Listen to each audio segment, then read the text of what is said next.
دیکھو جتنے بھی پیغمبر دنیا میں آئے ہیں اللہ نے ان کو دعوت کے لیے بھیجا، اللہ کا پیغام پہنچانے کے لیے بھیجا.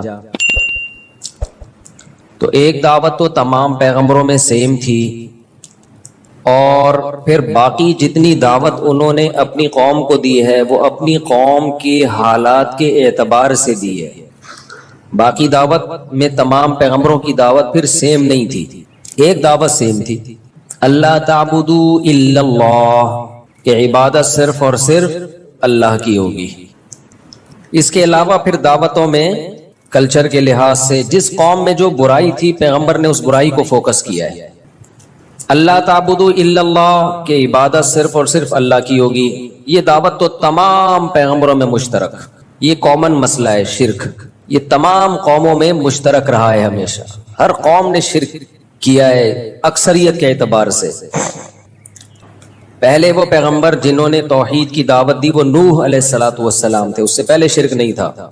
ان سے پہلے تو ان کی قوم سے پہلے شرک نہیں، تو شرک تو اس امت میں بھی پھیل چکا ہے، اور شرک اللہ کی نظر میں کسی صورت میں بھی قابل معافی نہیں.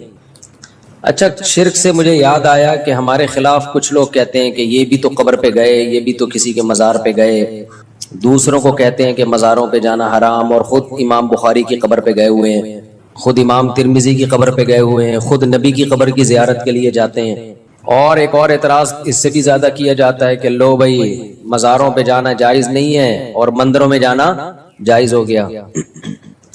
تو مندروں میں جانا یا قبر پہ جانا، مندر میں عبادت کے لیے جانا ناجائز ہے بھائی، کچھ دیکھنے کے لیے جا رہا ہے کہ کیا ہو رہا ہے وہاں پہ، اور مقصد اس سے کوئی عبادت نہیں ہے، ان کو اپریشیٹ کرنا مقصد نہیں ہے، کوئی خاص حکمت پیش نظر ہے، تو پھر پوری زمین اللہ نے اہل اسلام کے لیے پیدا کی ہے بھائی، کہیں بھی جانے پر پابندی نہیں ہے.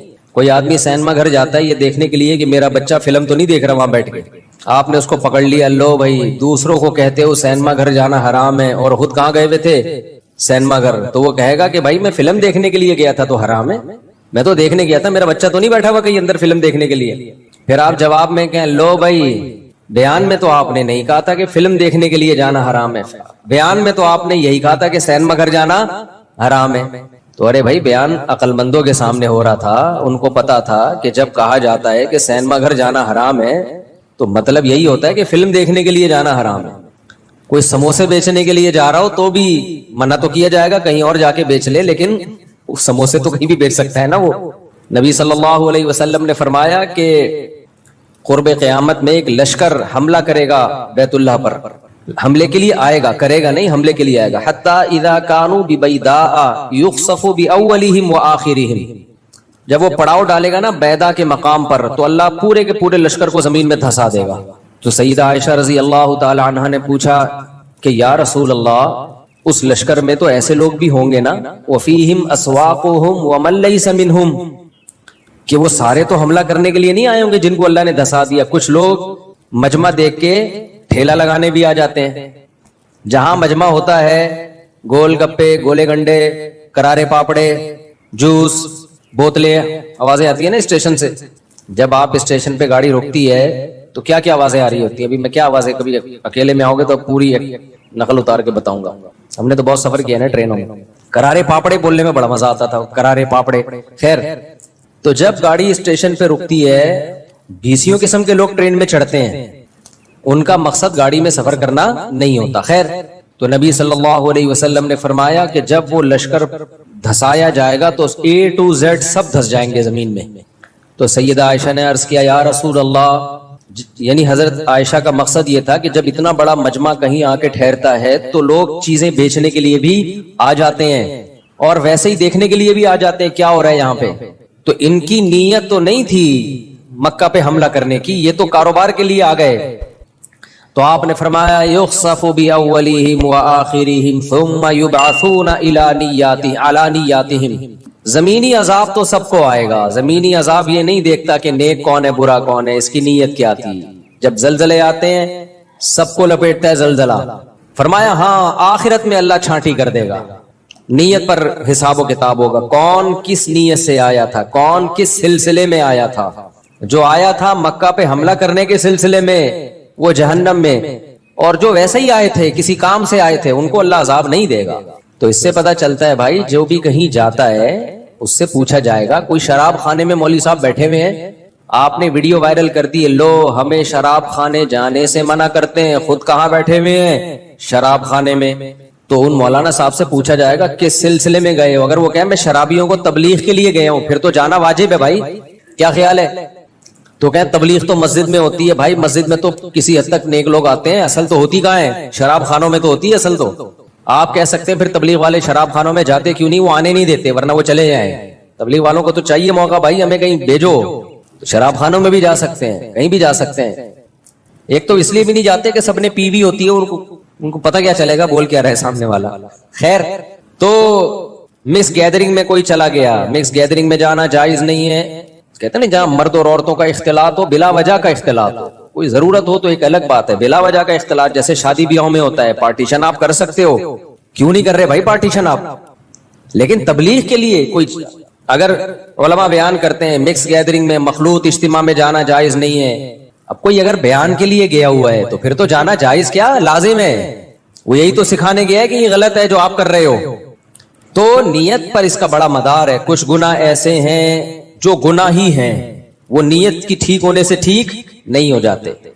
مثال کے طور پر ہو سکتا ہے ہمارا بیان سن کے کوئی کہے کہ اچھا نیت پر اعمال کا مدار ہے, سینما گھر اگر بچے کو پکڑنے کے لیے گئے ہیں تو جانا جائز ہے, نیت ٹھیک ہے نا اس میں. سموسے بیچنے کے لیے گیا ہے, فلم دیکھنے کے لیے نہیں گیا, نامناسب کام تو ہے, کہیں اور بیچ لے سموسے, لیکن اس کو پتا ہے ادھر جتنا سموسہ بکے گا باہر نہیں بکے گا, تو اس کی سموسے کی آمدن کو آپ حرام نہیں کہہ سکتے. تو اب کوئی ہو سکتا ہے سن کے کہے اچھا جی نیت پر اعمال کا مدار ہے, اصل اعمال کس پر ہیں؟ نیت پر ہیں. تو میں بھی جو مندر گیا تھا نا وہ عبادت کرنے کے لیے یا ان کی وہ پرساد وغیرہ کھانے کے لیے نہیں گیا تھا, نہ انہوں نے وہ پرساد ہی بولتے ہیں نا اس کو ہندوؤں کی, نہ انہوں نے مجھے وہ کھلائی ہے. وہ جو وہاں پنڈت جی بیٹھے ہوئے تھے انہوں نے تو اکرام کیا کہ ایک انسان آیا ہے تو اکرام میں اس کو کچھ ریوڑیاں کھلا دو. تو یہ اکرام تو جائز ہے, اس کا انکار کرنا یہ پرلے درجے کی بد تہذیبی اور بد اخلاقی ہے. تو میں تو ویسے ہی کیا تھا. اور دوسری بات یہ کہ اس میں ایک بہت بڑی حکمت بھی تھی, انڈیا کو پیغام دینا, ہندوؤں کو پیغام دینا کہ تمہارے مندر ہمارے ہاں کتنے محفوظ ہیں, تو ہماری مسجدیں بھی تمہارے ہاں محفوظ ہونی چاہیے. اور یہاں ہندو مسلم کس طرح بالکل بھائیوں کی طرح رہتے ہیں, کوئی جھگڑا نہیں. اور رہ بھی پٹھانوں کے علاقے میں, پٹھان لوگ تو دین اور اسلام کے بارے میں بہت غیرت اور حمیت والے ہوتے ہیں, تو اتنے غیرت مند لوگوں کے درمیان تمہارا مندر محفوظ ہے. تو یہ اس کی علامت ہے کہ پورے پاکستان میں ہندو مسلم میں کوئی تفریق انسانیت کے حوالے سے نہیں ہے, مذہبی فل آزادی ہے. یہ میسج گیا ہے انڈیا, تو تھوڑی سی غیرت آئی ہے کچھ لوگوں کو وہاں پہ. جو بغیرت ہے ان کا تو کوئی حل دنیا میں ہے ہی نہیں, لیکن بہت سو کو غیرت آئی ہے. بہت سو کے کمنٹس آئے کہ ہمیں تو پتہ ہی نہیں تھا پاکستان میں مندر بھی ہیں, ہمیں تو پتہ ہی نہیں تھا, اتنی آزادی ہے. تو کس نیت سے آپ جا رہے ہو؟ اسی طرح مزار کس نیت سے جا رہے ہو آپ؟ کسی کی قبر کی زیارت بذات خود کوئی برا کام نہیں ہے. نبی صلی اللہ علیہ وسلم نے قبرستان کی زیارت کا حکم دیا تاکہ آخرت کی یاد تازہ ہوتی ہے. آپ صلی اللہ علیہ وسلم نے اللہ سے اجازت مانگی کہ اپنی والدہ کی قبر کی زیارت کریں, اللہ نے آپ کو قبر کی زیارت کی اجازت دی. تو انسان کا ماں سے رشتہ ہوتا ہے, باپ سے رشتہ ہوتا ہے, بزرگوں سے بھی رشتہ ہوتا ہے, امام بخاری سے بھی رشتہ ہے ہمارا بھائی. تو اگر ہم ازبکستان گئے اس لیے نہیں تھے کہ قبر کی زیارت کریں گے, ازبکستان ویسے ہی ہم گئے تو وہاں ہمیں پتا چلا بھائی یہاں تو امام بخاری کی قبر ہے, تو جانے میں کیا حرج ہے. ہاں قبر کے گول دائرہ کر کے بیٹھنا یہ ٹھیک عمل نہیں ہے. اگر میری کوئی ایسی تصویر ہے آئی ہے یا تو وہ فیک ہے, اور اگر بالفرض حقیقت بھی ہے تو میں اسے رجوع کرتا ہوں, میرے اس عمل سے استدلال درست نہیں ہے. تو اگر میں نے ایسا کیا ہے تو غلط کیا ہے. میں اپنے عمل کو نہیں ڈیفینڈ کروں گا بھائی, میں کس کو, جو شریعت ہے وہ شریعت ہے, وہ میرے کرنے سے شریعت نہیں بدل جائے گی. تو قبروں پہ اس طرح مجاور بن کے بیٹھنا اور اس طرح کی ایکٹیویٹی کرنا جس سے شرک اور بدعت پھیلتا ہو یہ جائز نہیں ہے. قبر کی زیارت کا یہی ہے, گئے میت کے لیے دعا کی اور پتلی گلی سے نکل گئے, بس. اس سے زیادہ ہمیں کچھ نہیں سکھایا گیا قبر پہ. تو خیر, تو میں یہ کر رہا تھا, ہو سکتا ہے کوئی کہے لو بھائی مکس گیدرنگ میں اچھی نیت سے جانا جائز ہو گیا, یعنی تبلیغ کے لیے جا رہے ہیں. جیسے کالج میں یونیورسٹیوں میں ہم بیان کے لیے جاتے ہیں تو وہ اتنے نیک ہوتے ہیں نا کہ لڑکیاں پردے والی ہوتی تو ہم کہتے کہ ضرورت ہی نہیں ہے ان کی, تو ٹھیک ہو گئی ہیں. صحیح ہے, تو وہیں تو جا کے بیان کرنا پڑتا ہے. آپ کہہ سکتے ہیں مفتی صاحب آپ جب میڈیکل کالج گئے لڑکے لڑکیاں بیٹھے ہوئے تھے آپ نے کون سا وہاں جا کے پردے پہ بیان کر دیا کہ انہوں نے پردہ کرنا دوپٹہ لینا شروع کر دیا. دیکھو ہم پہ تبلیغ فرض ہے, خوب اچھی طرح یہ بات سمجھو. ہم پہ تبلیغ کا مطلب لوگوں کو اللہ کے قریب لانا. اس لانے کا طریقہ کیا ہوگا, اس میں ہر آدمی کی رائے دوسرے سے مختلف ہو سکتی ہے. مثال کے طور پر ایک آدمی شراب پیتا ہے, آپ کا ٹارگٹ یہ ہے, ہدف یہ ہے کہ اس کو شراب چھڑوانی ہے, اور آپ شراب خانے چلے گئے اس کو سمجھانے کے لیے, اس کو بھی اور اس کے دوستوں کو بھی, لیکن آپ نے شراب پر ایک لفظ نہیں بولا, شراب پر ایک بیان نہیں کیا آپ نے. کیوں؟ آپ کو پتا ہے یہ اتنے دھتی ہو چکے ہیں کہ شراب پہ بات کروں گا یہ بات سنیں گے نہیں. تو وہاں جا کے آپ نے نماز روزے کی بات کی, اللہ کی بات کی, یہ تھوڑا سا کسی طرح قریب آ جائیں. جب قریب آئیں گے تو مسجد میں آئیں گے, بیان سنیں گے, پھر یہ ہائی ڈوز ان کو وہاں دی جائے گی. تو نیت اس کی یہی ہے. دیکھو مولانا طارق جمیل صاحب کی ملاقات ہوئی عامر خان سے, انڈیا کے ایکٹر سے, گھنٹوں ملاقات ہوئی ہے. مولانا کہتے ہیں میں نے فلمیں چھوڑنے کے حوالے سے کوئی بات نہیں کی, حالانکہ گئے اسی لیے تھے کہ بھائی برائی چھوڑنی ہے. تو برائی میں اس سے بڑی برائی کوئی ہو سکتی ہے؟ ناچ گانے اور جو کچھ فلموں میں ہوتا ہے. لیکن مولانا کو پتا تھا بھائی ایک آدمی ساری زندگی اس کی اسی کام میں گزری ہے, اگر میں ڈائریکٹ اس کو فوکس کروں گا کہ یہ حرام یہ ناجائز, پھر جب ہم مولانا لوگ حرام بولتے ہیں نا تو نکالتے بھی حلق سے ہیں حرام, تو وہ اور آدمی وہ ہو جاتا ہے. ویسے بولیں گے حرام ہے یہ, لیکن جب کسی کو ڈرانا ہوتا ہے تو کیا بولتے ہیں ہم. وہی ایک قاری صاحب سے کہا نا, قاری صاحب نے دکان پہ گئے مٹھائی کی اور کہتے ہیں شیرہ ہے شیرہ. اس نے کہا ہے مگر اتنا گاڑھا نہیں ہے. شیرہ تو ہے ہمارے پاس, اتنا گاڑھا شیرہ ہے, نارمل شیرہ نہیں ہے. تو وہ حرام ایک دم اتنا گاڑھا گاڑھا لفظ نکلتا ہے, وہ ویسے ہی ڈر جاتا ہے اگلا. تو ڈرانا پولیس کا کام ہے, مولویوں کا کام نہیں ہے, مبلغین کا کام نہیں ہے. یہ کس کا کام ہے؟ پولیس کا کام. ہاں مبلغین کا کام آخرت سے ڈرانا ہے, لیکن حکمت اور مصلحت کے ساتھ. کیا حکمت؟ کہ نبی صلی اللہ علیہ وسلم نے جب دعوت کے لیے کسی کو بھیجا, ایک صحابی رسول کو, کیا فرمایا؟ بشروا ولا تعسروا, لوگوں کو خوشخبریاں سنانا, تنگی میں مت ڈالنا. ایک دم جا کے نہیں بتا دینا یہ کرنا حرام, یہ کر کے جہنم, یہ کر کے جہنم, وہ ڈر جائیں گے بھائی. آرام دین پہ سودے بازی نہیں کرنی ہے, اتنا نرم نہیں بن جانا کہ حرام کو حلال کر دینا ہے. بعض مبلغ یہ بھی کر رہے ہوتے ہیں, یہ ناجائز ہے. یہ نہیں ہے کہ حلال اور حرام میں جو اللہ نے ایک لمٹ رکھی ہے وہ لمٹ آپ کراس کر دیں. نا کسی کو دین پہ لانے کے لیے, دل شکنی سے بچانے کے لیے اپنی دین شکنی جائز نہیں ہے. دین شکنی کا مطلب دین توڑ دینا, یہ جائز نہیں ہے. ہمارے حضرت مفتی رشید احمد صاحب رحمہ اللہ تعالیٰ کے پاس ایک شخص آیا, اس نے دعوت دی, سودی بینک میں جاب کرتے تھے, وہ ٹوٹلی حرام آمدن تھی ان کی. سودی بینک میں جاب کے بھی مختلف شعبے ہیں, کچھ شعبے جائز ہیں کچھ حرام ہیں. جیسے چوکیدار کا شعبہ ہے نا, اگرچہ وہ سودی بینک میں چوکیداری کر رہا ہے مگر وہ جائز ہے, یعنی آمدن جائز ہے. بہتر تو یہ کہ نہ کرے یہ کام. آمدن اس لیے جائز ہے کہ وہ تو صرف پیسوں کی حفاظت کر رہا ہے نا, تو بذات خود ایک جائز کام ہے. تو سود کی وجہ سے 4 آدمیوں پہ لعنت ہوتی ہے, سود لکھنے والا, سودی لین دین, سود دینے والا, لینے والا, اور اس پر گواہ بننے والا. تو مینیجر کی تنخواہ حرام ہے کیونکہ وہ سارے سودی سیٹ اپ کو کیا کر رہا ہے, ساری ٹرانزیکشن ہی اس کی نگرانی میں ہو رہی ہے. لیکن اگر سودی بینک میں کوئی شخص حرام کام نہیں کر رہا, جیسے الیکٹریشین ہے, اس کا کام ہے پنکھے لگانا, اس کا کام ہے ٹیوب لائٹیں صحیح کرنا, اس کا کام ہے سولر سسٹم کو ٹھیک رکھنا, تو یہ اس کی تنخواہ کو حرام نہیں کہتے. اس لیے میں عرض کر رہا ہوں کہ یہ جو آمدن کے حلال و حرام ہونے کا ٹاپک ہے نا, یہ اتنا ایزی نہیں ہے جتنا لوگوں نے سمجھ لیا ہے. کہ جو اسکالر اٹھتا ہے وہ فتویٰ دے رہا ہے یہ حلال ہے یہ حرام ہے, یہ پراپر ٹاپک ہے, یہ پڑھا جاتا ہے کہ آمدن کب حرام ہوتی ہے اور آمدن کب حلال ہوتی ہے. تو مفتیان کرام کا کام ہے, یہ انہی کو کرنے دیں آپ. تو خیر, تو ہمارے حضرت کے پاس کوئی شخص آیا کہ آپ کی دعوت ہے, حضرت فرمایا کہ نہیں میں نہیں قبول. بہت اصرار کیا, حضرت فرمایا بھائی آپ کی آمدنی جائز نہیں ہے. تو کسی نے کہا حضرت آپ اس کا دل ٹوٹ گیا, آپ نے دعوت ٹھکرا دی. تو حضرت نے فرمایا کسی کا دل جوڑنے کے لیے میں اپنا دین نہیں توڑ سکتا. یہ اصول یاد رکھو. آج کل بعض مبلغ کچھ ضرورت سے زیادہ نرم پڑ جاتے ہیں, یہ بھی ٹھیک نہیں ہے بھائی. نہ اتنے کڑوے بنو کہ لوگ تھوک دیں, نہ اتنے میٹھے بنو کہ لوگ نگل لیں. یہ ہمارے والد صاحب کا ملفوظ ہے, اللہ ان کی مغفرت کرے. وہ کہتے تھے اعتدال ضروری ہے, نہ اتنے کڑوے کہ ہر وقت منہ سے نفرت ہی نکلتی ہے, ڈراتے ہی رہتے ہو یہ جہنم وہ جہنم, تو بھی جہنم میں جائے گا وہ بھی جہنم میں جائے گا. لوگ بولے بھائی یہ کوئی جنت کے لیے کوئی بچا بھی ہے. بعض اسکالرز کو سنو نا آپ تو ایسا ہی لگتا ہے,